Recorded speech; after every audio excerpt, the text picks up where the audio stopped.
नमस्ते दोस्तों, आपका स्वागत है आपके अपने चैनल द सीए कॉर्नर की अगली वीडियो में, जिसमें हमारा आज का टॉपिक है TDS on purchase of immovable property, a layman's guide under the new income tax act 2025। दोस्तों सोचिए, अगर आपने अपनी लाइफ की सेविंग्स लगाकर एक फ्लैट बुक किया है, बिल्डर को पेमेंट भी कर दिया, लेकिन अगर आपने 1% टीडीएस डिडक्ट नहीं किया तो आपको इंटरेस्ट भी लगेगा, पेनल्टी भी, और सेलर का इनकम टैक्स रिफंड भी अटक सकता है। और अब जब नया इनकम टैक्स एक्ट 2025 ऑलरेडी आ चुका है, तो सेक्शन नंबर से लेकर फॉर्म तक और सब कुछ इसमें चेंज हो चुका है। तो इस वीडियो में हम स्टेप बाय स्टेप समझने की कोशिश करेंगे कि प्रॉपर्टी परचेज पे टीडीएस कैसे काम करता है, पुराने एक्ट से क्या क्या बदला है और क्या सेम ही रहा है।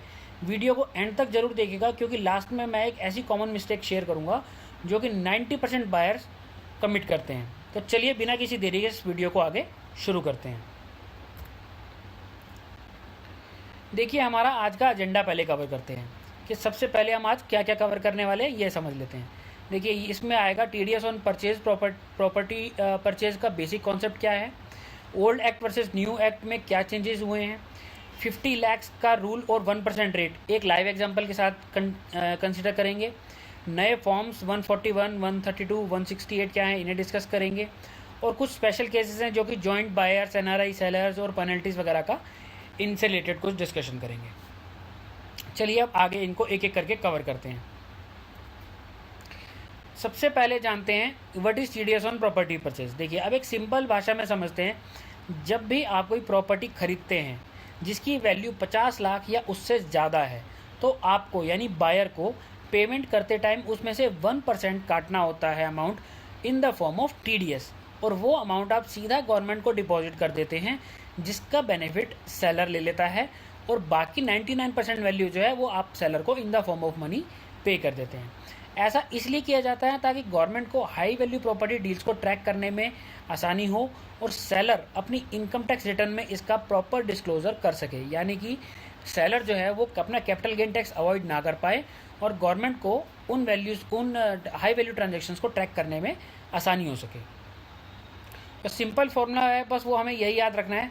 बायर डिडक्ट करता है, गवर्नमेंट को डिपॉजिट करता है, और सेलर को balance amount in the form of money पे कर देता है। यानी 100 रुपीज़ में से अगर 1% टीडीएस कटा यानी 1 रुपया, तो 99 रुपीज़ जो है वो सेलर को in the form of money मिल जाएंगे, और 1 रुपया जो आपने टीडीएस की फॉर्म में काटा है वो उसको टीडीएस क्रेडिट की फॉर्म में मिल जाएगा।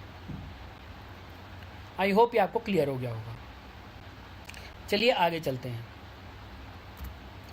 अब जानते हैं old act versus new act में क्या कंपैरिजन है। देखिए, अब यहाँ से थोड़ा सा इंटरेस्टिंग पार्ट शुरू होता है। वो क्या है कि पुराने इनकम टैक्स एक्ट 1961 में ये प्रोविज़न सेक्शन 194 IA के अंडर में आता था, एक स्टैंड अलोन सेक्शन जो टीडीएस के बाकी अलग जो सेक्शंस थे उनके साथ में अलग अलग था, और सेक्शन 192 से 196 जी तक जो जितने सेक्शन थे उनमें से एक सेपरेट सेक्शन की तरह काउंट होता था। अब क्या हो गया है, नए इनकम टैक्स एक्ट 2025 में गवर्नमेंट ने पूरे टीडीएस स्ट्रक्चर को बहुत सिंप्लीफाई कर दिया है। अब सारी टीडीएस प्रोविजन एक ही टेबल में डाल दी गई हैं, और प्रॉपर्टी परचेज वाला रूल अब सेक्शन 393(1) टेबल सीरियल नंबर 31 के अंडर में आता है। जनरली अगर हम देखें तो अब जो नए टीडीएस के जो सेक्शंस हैं या रूल्स हैं वो सब सेक्शन 393 के अंदर ही आते हैं। ये चेंज 1 अप्रैल 2026 से ऑलरेडी इफेक्टिव हो चुका है। तो अगर कोई बोलता है कि सेक्शन 194 IA, तो इसका मतलब आप समझ जाइए कि वो कहना चाह रहा है कि 393(1). चलिए आगे चलते हैं। अब एक गुड न्यूज़ है। देखिए, जो दो सबसे इम्पोर्टेंट नंबर्स हैं वो बिल्कुल सेम है अभी भी नए एक्ट में भी। वो कौन कौन से हैं? पहला है टीडीएस का रेट, जो कि 1% पहले था, अब भी 1% ही है। चाहे कंसिडरेशन हो, स्टैम्प ड्यूटी वैल्यू हो, जो भी ज़्यादा हो, इन दोनों में से हायर वाले नंबर पे आपको 1% टीडीएस काटना है, यानी सेल कंसिडरेशन और stamp duty value whichever is higher, उस पर आपको 1% टीडीएस डिडक्ट करना है। सेकंड, थ्रेशोल्ड लिमिट अब 50 लाख, अभी भी 50 लाख ही है। मतलब अगर प्रॉपर्टी की वैल्यू 50 लाख से कम है तो कोई टीडीएस डिडक्ट नहीं करने की ज़रूरत। बट हाँ, अगर एग्रीकल्चरल लैंड इस प्रोविज़न से बाहर है, हमें ये भी ध्यान रखना है। तो ये दो चीज़ें हैं। पहला, टीडीएस का रेट जो कि 1% है, पहले भी यही था, अब भी यही है। दूसरा, थ्रेशोल्ड लिमिट जो कि 50 लाख पहले भी थी, अब भी वही है। 50 लाख से जैसे ही प्रॉपर्टी की वैल्यू क्रॉस करेगी, चाहे वो उसका कंसिडरेशन वैल्यू हो या उसकी स्टैम्प ड्यूटी वैल्यू हो, हमें उस वैल्यू पे टीडीएस काटना है। एक बात ध्यान रखनी है कि एग्रीकल्चरल लैंड इस प्रोविज़न से बाहर है, यानी अगर एग्रीकल्चरल लैंड की सेल परचेज हो रही है तो उस पर टीडीएस काटने की ज़रूरत नहीं है। अब चलिए आगे चलते हैं। अब देखिए ये जानते हैं, जो कि बहुत एक इम्पोर्टेंट पॉइंट है, कि कंसिडरेशन में आता क्या क्या है। देखिए जब हम कंसिडरेशन बोलते हैं तो इसका मतलब सिर्फ फ्लैट का या घर का बेसिक प्राइस नहीं होता। नए एक्ट में क्लियरली डिफाइन किया गया है कि इसमें क्या क्या इंक्लूड होगा। देखिए फ्लैट, लैंड या घर आप जो भी ले रहे हैं उसका या फ्लोर, जो भी, इसको किसी भी नाम से इसको डिफाइन कर लीजिए, उसका बेसिक सेल प्राइस। सेकेंडली हो गया उसका car parking charges, club membership fee, builder द्वारा लिया गया मेंटेनेंस या सोसाइटी डिपॉजिट, और ट्रांसफ़र से रिलेटेड कोई भी और अमाउंट जो आप इनकर कर रहे हैं, यानी बायर जो इनकर कर रहा है, वो सब को इंक्लूड करके कंसिडरेशन कहा जाता है। यानी आप इन सब का सम टोटल करेंगे, अगर ये वैल्यू 50 लाख से ऊपर जा रही है तो उस पर टीडीएस एप्लीकेबल हो जाएगा। देखिए एक क्विक एग्जांपल की तरफ से समझते हैं। मान लीजिए कोई मिस्टर शर्मा है जो कि एक फ़्लैट खरीदते हैं मिस्टर वर्मा से। फ्लैट की जो बेसिक प्राइस है वो 62 लाख रुपये, 62 लैक्स है। Car parking 2.5 lakh, club membership 1.25 lakh. तो इन सबको इंक्लूड करेंगे तो हमारा टोटल सेल कंसिडरेशन हो जाता है 65.75 लाख, यानी 65,75,000 रुपये। और अभी मैंने जैसा बताया कि जो 1% टीडीएस एप्लीकेबल होगा वो इस टोटल कंसिडरेशन वैल्यू पे ही होगा, यानी 65,75,000 रुपये पे, और 1% निकलेगा 65,750 रुपये, जो कि आप इस 65,75,000 में से काट लेंगे और बैलेंस वैल्यू सेलर को दे देंगे, और ये जो 65,750 रुपये है इन the form of TDS government के पास डिपॉजिट कर देंगे। आई होप ये आपको क्लियर हो गया होगा। चलिए आगे चलते हैं। अब देखिए जानते हैं कि पेपर वर्क या फॉर्म्स वगैरह में क्या चेंजेस आए हैं। देखिए अगर हमें पेपर वर्क की बात करनी है तो हमें सिर्फ ये ध्यान रखना है कि यहाँ सिर्फ नाम बदला है लेकिन काम वही है। इसका मतलब पहले जो फॉर्म 26Q भी हुआ करता था, जिसे टीडीएस चालान कम स्टेटमेंट फाइल कहा जाता था, अब वो फॉर्म 141 शेड्यूल बी हो गया है। बस इतना है। अब जो टीडीएस सर्टिफिकेट सेलर को दिया जाता था वो फॉर्म 16B होता था, अब वो फॉर्म 132 हो गया है। और एनुअल टैक्स स्टेटमेंट, यानी कि जो पहले फॉर्म 26AS के नाम से हम उसको बोला करते थे, अब उसे फॉर्म 168 के नाम से जाना जाएगा। ये मेजर 3 चेंजेस हैं। बाकी सब कुछ ई फाइलिंग पोर्टल पे ही फाइल करना है जैसे पहले फाइल होता था, बस नाम बदल गए हैं। तो हमें ये ध्यान रखना है कि उसके जो हम इन्फॉर्मेशन हमें चाहिए होती थी उसमें फिल करने के लिए अब भी सेम एग्जैक्ट इन्फॉर्मेशन चाहिए होगी, सेम तरीके से फिल की जाएगी, बस उन फॉर्म्स और जो प्रोविजंस के नाम बदल दिए गए हैं। चलिए आगे चलते हैं। अब देखिए यहाँ एक रिलीफ की बात भी है।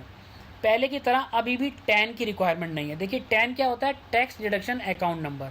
ये जनरली टीडीएस काटने वालों पर एप्लीकेबल होता है, बट क्योंकि यहाँ पर ये जो बात की जा रही है ये TDS on purchase of property के रिलेटेड की जा रही है, इस प्रोविजन से रिलेटेड टैन की रिक्वायरमेंट ज़रूरी नहीं है। यानी मान लीजिए अगर कोई इंडिविजुअल बायर है और वो कोई बिजनेस नहीं करता, एक नॉर्मल सैलरीड पर्सन है और नॉर्मल एक अपनी इंटरेस्ट वगैरह की इनकम अर्न करता है, तो वो टैन लेने की उनको रिक्वायरमेंट ऐसी सच नहीं है, क्योंकि टैन लेना मतलब टीडीएस की रिटर्न क्वार्टरली फाइल करना, वो सब उन झमेले में पड़ने की जरूरत उनको नहीं है।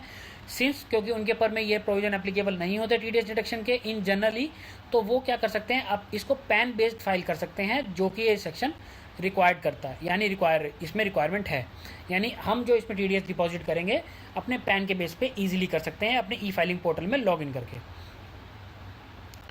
तो स्पेसिफिकली इसमें मेंशन किया गया है कि प्रॉपर्टी टीडीएस डिडक्ट करने वालों को टैन नहीं चाहिए, आपका पैन ही काफ़ी है। यह पुराने और नए एक्ट दोनों में सिमिलर है। अब चलिए आगे चलते हैं, कब डिडक्ट करना है और उसकी क्या डेडलाइंस हैं। देखिए टाइमिंग का रूल भी सेम है। टीडीएस डिडक्ट करना है क्रेडिट या पेमेंट पे, जो भी पहले हो जाए उस वक्त पे, और ये रूल है हर इंस्टॉलमेंट पे अप्लाई होगा। आप ये नहीं कह सकते कि सिर्फ लास्ट पेमेंट पे पूरा टीडीएस एक साथ काट लेंगे, नहीं, ऐसा नहीं करना। Booking amount, first instalment, second instalment, मान लीजिए बीच में और भी इंस्टॉलमेंट्स आती हैं, third, fourth, fifth and so on, और फिर फाइनल पेमेंट आती है, तो आपको ईच एंड एवरी स्टेज का 1% डिडक्ट करना है। बट हाँ, ओवरऑल रूल वही रहेगा कि अगर ओवरऑल वैल्यू 50 लाख से ऊपर क्रॉस कर रही है तभी हर इंस्टॉलमेंट या पेमेंट पे डिडक्ट किया जाएगा, अदरवाइज नहीं किया जाएगा। मान लीजिए अगर प्रॉपर्टी की वैल्यू मान लीजिए 1 CR है और आप 10 इंस्टॉलमेंट में 10-10 लाख करके पेमेंट करेंगे तो आपका जो TDS डिडक्शन की रिक्वायरमेंट आएगी हर पेमेंट पे आएगी, हर 10 लाख रुपए पे आएगी, क्योंकि आपकी ओवरऑल वैल्यू 50 लाख से क्रॉस कर रही है। सिर्फ ये समझना है। आई होप ये आपको क्लियर हो गया होगा। चलिए आगे चलते हैं। अब देखिए डेडलाइंस याद कर लीजिए। डेडलाइंस में इतना सा है, TDS डिपॉजिट कब करना है, फॉर्म 141 के थ्रू डिपॉजिट होगा।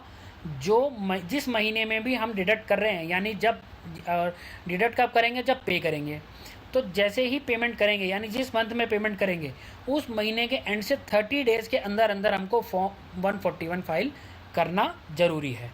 तो पहला तो ये रूल रहा। सेकंड क्या है कि अब जब सेलर का हमने TDS काट लिया 1%, तो हमें उसको कोई सर्टिफिकेट भी देना होगा डिडक्शन का, उसे कहते हैं फॉर्म 132, और उसको देने की जो ड्यू डेट है वो है 141 फाइल करने की जो ड्यू डेट है हमारी, उससे 15 दिन और एडिशनली मिलेंगे।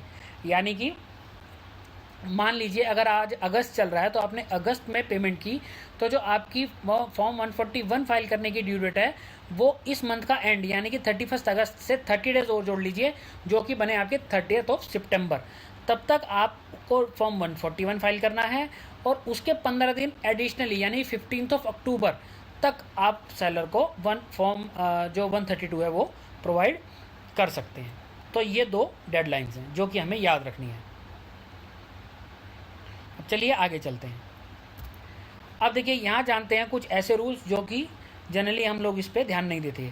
मान लीजिए जॉइंट बायर्स, NRI सेलर्स और पेनल्टी वगैरह के बारे में जो कि हम थोड़ी सी इन्फॉर्मेशन लेते हैं। देखिए यहाँ पे एक इंपॉर्टेंट कैच है, अगर प्रॉपर्टी जॉइंट में खरीदी जा रही है तो 50 लाख का थ्रेशोल्ड टोटल प्रॉपर्टी वैल्यू पे चेक होगा, ना कि इंडिविजुअल बायर के, मतलब हर बायर के इंडिविजुअली शेयर पर। इसका एग्जांपल मैं देता हूँ। मान लीजिए आपने कोई प्रॉपर्टी खरीदी अपने किसी स्पाउस वगैरह के साथ में, मान लीजिए आप जॉइंट ओनर हैं, और प्रॉपर्टी की वैल्यू अगर आपकी मान लीजिए इसको थोड़ा कम करते हैं, मान लीजिए अगर ये 60 लाख रुपीज़ है ओवरऑल वैल्यू, और दोनों का आपका शेयर 50-50 है, यानी कि हस्बैंड का शेयर 30 लाख हो गया और वाइफ का शेयर 30 लाख हो गया। इट मीन्स कि इंडिविजुअली देखें तो वो 50 लाख से कम बन रहा है, बट ओवरऑल वैल्यू हमको देखनी है, क्या total value combined value 50 lakh cross कर रही है या नहीं कर रही। सिंस हमारे एग्जांपल में क्रॉस कर रही है, इसका मतलब 60 लाख रुपए पे TDS कटेगा, 30 लाख रुपीज़ पे हस्बैंड को डिडक्ट करना होगा और 30 लाख के केस में वाइफ को डिडक्ट करना होगा। ये रूल है। तो इसलिए हमें इंडिविजुअली शेयर वाइज नहीं देखना, ओवरऑल प्रॉपर्टी की वैल्यू को देखना है, जो कि अगर 50 क्रॉस कर रही है तो TDS का प्रोविज़न एप्लीकेबल हो जाएगा। आई होप ये आपको क्लियर हो गया होगा। चलिए आगे चलते हैं। अब देखिए ये जानते हैं कि कौन सा एक्ट एप्लीकेबल है। देखिए ये भी बहुत एक कन्फ्यूजन बनी हुई है, इसमें बहुत कन्फ्यूजन हालांकि है, बट ये बहुत सिंपल ही है, उतना ही समझना भी है, बहुत सिंपल है। देखिए उसका सिंपल सा क्या है लॉजिक, कन्फ्यूजन को सिंपली दूर करते हैं। कौन सा एक्ट अप्लाई होगा, सिंपल सा टेस्ट है। क्रेडिट आपने, यानी कि क्रेडिट मीन्स अगर आपने अपनी बुक्स में, अगर बुक्स ऑफ अकाउंट मेंटेन करते हैं उसमें क्रेडिट कर लिया या पेमेंट कर दी बायर सेलर को, जो भी पहले हो गया वो कब हुआ है। अगर वो 31 मार्च 2026 से पहले हुआ था तो आपका ओल्ड एक्ट अप्लाई होगा, यानी इनकम टैक्स एक्ट 1961, और वही पुराने फॉर्म्स चलेंगे 194 IA 26 QB वगैरह। और अगर आपकी पेमेंट 1 अप्रैल 2026 या उसके बाद हुई है, यानी नया इनकम टैक्स एक्ट एप्लीकेबल होने के बाद हुई है, तो न्यू एक्ट एप्लीकेबल होगा। सिंपल सा लॉजिक है। यानी 31 मार्च 26 से पहले अगर कुछ है तो वो ओल्ड एक्ट अप्लाई होगा, और अगर 1 अप्रैल या उसके बाद है तो न्यू एक्ट अप्लाई होगा, जो कि अब हम ऑलरेडी अगस्त में आ चुके हैं। तो आई बिलीव कि अब जो भी आगे फ्यूचर में होने वाली सारी ट्रांजेक्शन्स हैं इससे रिलेटेड, सब पर न्यू एक्ट 2025 ही अप्लाई होगा। और जो सेक्शन हमें कंसिडर करके चलना है 393(1) एंड फॉर्म 141 को लेके चलना है, इसमें कोई कन्फ्यूजन नहीं रखनी, याद रखना है। देखिए एक बार मैं दोबारा बता दूं, एग्रीमेंट चाहे कभी भी हुआ हो, जो भी पेमेंट 1 अप्रैल 2026 के बाद होगी उस पे नया एक्ट अप्लाई होगा। एग्रीमेंट की डेट पर TDS नहीं कटता, TDS पेमेंट पे कटता है। अब जानते हैं कि मान लीजिए अगर आपका सेलर NRI है। अब देखिए एक इम्पॉर्टेंट पॉइंट है जो कि है सेक्शन 393(1) का रूल। सिर्फ रेसिडेंट सेलर के लिए है। अगर आप एनआरआई से प्रॉपर्टी खरीद रहे हैं तो ये सेक्शन अप्लाई नहीं होगा, उसके लिए अलग रूल है सेक्शन 195, जिसमें कैपिटल गेंस पे टीडीएस लगता है। कोई 50 लाख या इतने किसी भी अमाउंट का थ्रेशोल्ड नहीं है। रेट्स जो होंगे वो गेन के नेचर पे डिपेंड करते हैं और उसका अक्सर टैन लेना पड़ता है। साथ ही असेसिंग ऑफिसर से लोअर या नील डिडक्शन सर्टिफिकेट भी लेना पड़ सकता है। हालांकि ये सर्टिफिकेट लेना और जो कुछ करना है वो आपको नहीं करना, सेलर करेगा। बट सिंस अगर आपका सेलर एनआरआई है तो आई रिपीट कि जो अपना नॉर्मल प्रोविज़न है 50 लाख पर रुपीज़ वाला और 1% वाला उस पर एप्लीकेबल नहीं होगा। उसमें सेक्शन 195 के रूल्स अप्लाई होंगे जो कि उनके कैपिटल गेन से रिलेटेड चलेंगे, तो उसमें ये सेक्शन अप्लाई नहीं करना है एनआरआई सेलर के केस में। अदरवाइज अगर वो इंडियन रेजिडेंट है तो सिंपली अपना जो रूल हम डिस्कस करते आ रहे हैं अप्लाई हो जाएगा। देखिए अब जानते हैं अगर वो कंप्लाइंस नहीं किया तो क्या कॉन्सिक्वेंसेस हो सकते हैं, इसको देख लेते हैं। टीडीएस डिडक्ट नहीं किया 1% पर मंथ का इंटरेस्ट चलेगा। डिडक्ट करके डिपॉजिट नहीं किया तो 1.5% पर मंथ का इंटरेस्ट चलेगा।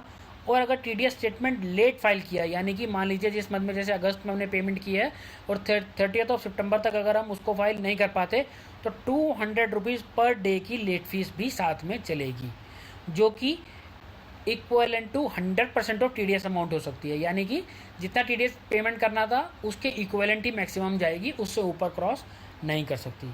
तो कंप्लाइंस में देखिए हालांकि ये जो पेनल प्रोविजंस हैं हमें इनको ध्यान रखना है, बट सिंस हमें यही कोशिश करनी है कि टाइम पर हम कंप्लाइंस पूरा कर दें ताकि आपको इस तरह की कोई भी प्रॉब्लम फेस ना करनी पड़े।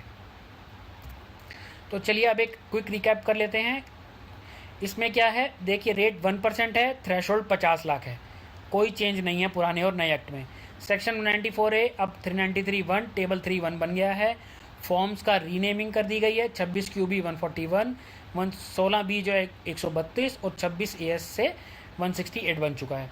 10 अब भी नहीं चाहिए, पैन काफ़ी है।